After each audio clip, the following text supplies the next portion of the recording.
teorija kabutėse. Alanas, taip, būtent taip ir atrodo. Balsas už kadro. Žemė kaip sistema turi nuostabią savęs sureguliavimo savybę. Ir kaip jūs kalbėjote anksčiau, jei ištrauksime plytą, sistema persibalansuos save. Ar žemėje tikrai nėra ko mūsų bijoti? Alanas, nei trupučio. Balsas už kadro. Ar mes čia esame tam, kad mėgautumėmės, ar ne? Štai kur tikrasis klausimas.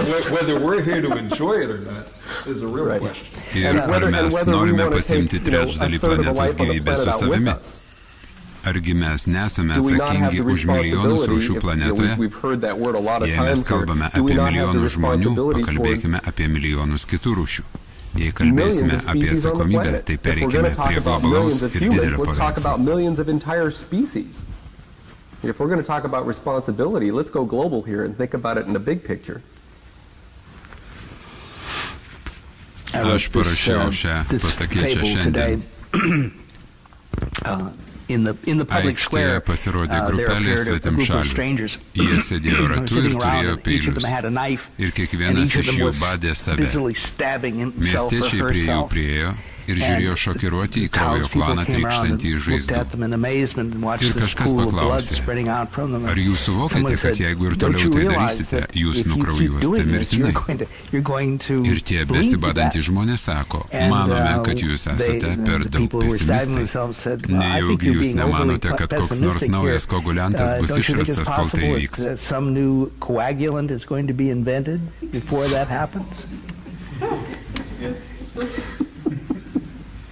Ir girdime tai labai dažnai, kad mes esame per daug pesimistai ir kad koks nors naujas technologinis proveržis toj įvyks ir sutvarkys tai, ką mes darome savo. Ir tai neįvyks, nes jie kraujavo ne dėl to, kad neturėjo koaguliantų, bet dėl to, jog badėsi.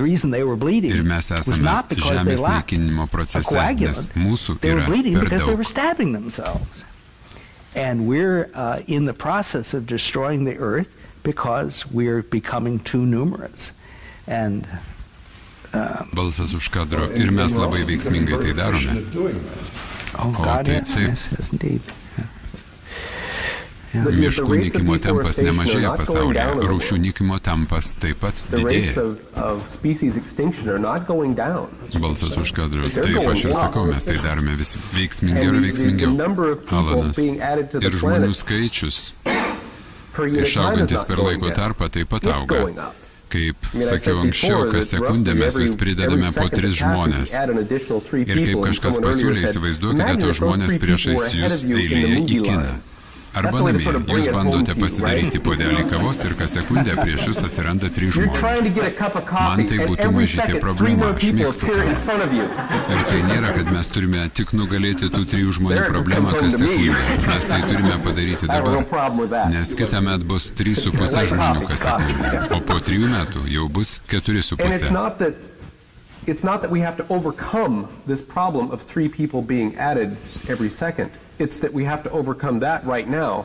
And next year, it's going to be 3.5 people per second. And 3 years after that, it's going to be 4.5 people per second. The problem's getting larger. And for us to say that what we need is a technological fix for it, yra technologinis proveržis. Yra tas pats, lyg statyti technologijas į besivijančią pozicijas lenktynėse, kurių niekada jos nelaimės. Technologijos visada bus besivėjančio pozicijose, nes mūsų populiacija nuolat auga. Yra vienas mėgstamas ekonomistų posakis, pasakytas vieno garsaus, kuris neseniai mirė. Visos mūsų praeities problemos buvo išspręstos idėjų. Kiekviena problema, su kuria mes susidurdavome, praeityje buvo išspręsta idėjų. O idėjos visada ateina iš žmonių protų. Kai mes turime daugiau ir didesnių problemų, viskas, ko mums reikia, yra daugiau žmonių. Taip mes gausime daugiau idėjų.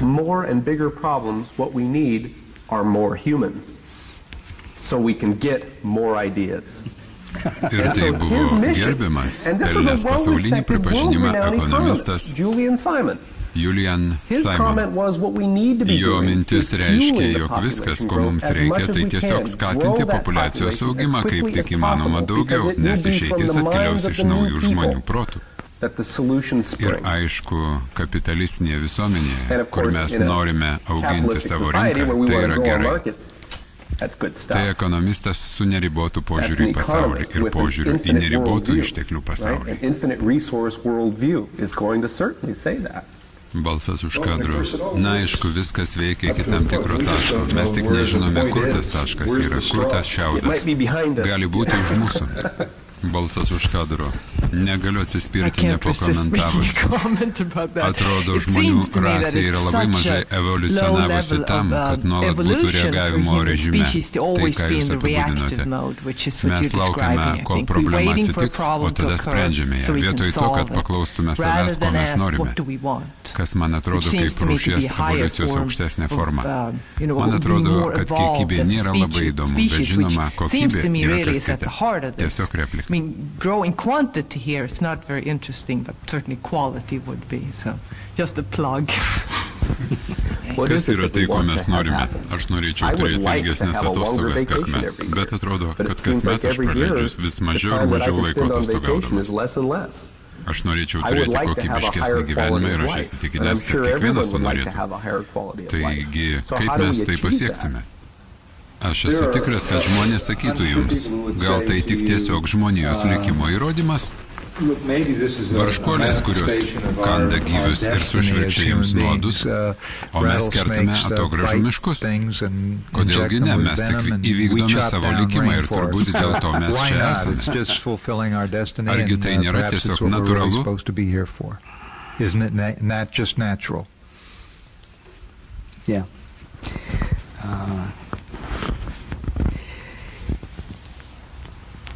Aišku, nėra galutinio būdo, kaip užginčyti tai.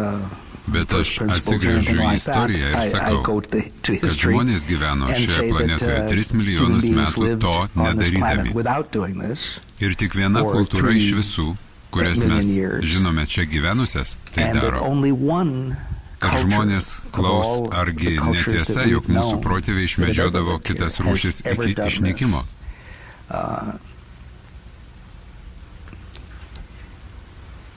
Bet jie to nedarydavo tyčia. Jie nežinojo to ir jie to nebūtų darę, jei būtų žinoję. Nes ką jie būtų gavę iš to, kad naikindavo savo maisto pagrindą. Ir kai jie tai padarydavo, būdavo klaida, o ne tendencija. Kur mes nemedžiojame to gražų miškuose iki išnykimo, gyvūnai ten nyksta ne dėl to, kad mes medžiojame juos maistui. Mes tai darome iš godumo ir nerūpestingumo. Tai nėra būdinga žmonijai. Tai yra būdinga mūsų labai keistai kultūrai. Ir viena iš temų, kurią aš keliu, tai padėti žmonėms suprasti, kokie keisti iš tikrųjų mes esame šiame pasaulyje.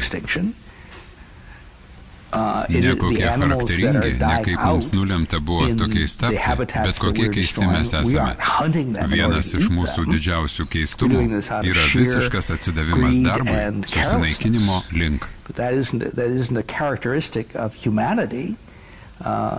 It is characteristic of our very, very strange culture. It's been one of the themes I've been pursuing is to make people understand how very strange we are in the world, not how typical we are, not how fated we were to become this way, but how very peculiar we are. And one of our great peculiarities among all life is the total abandon with which we are working for our own destruction.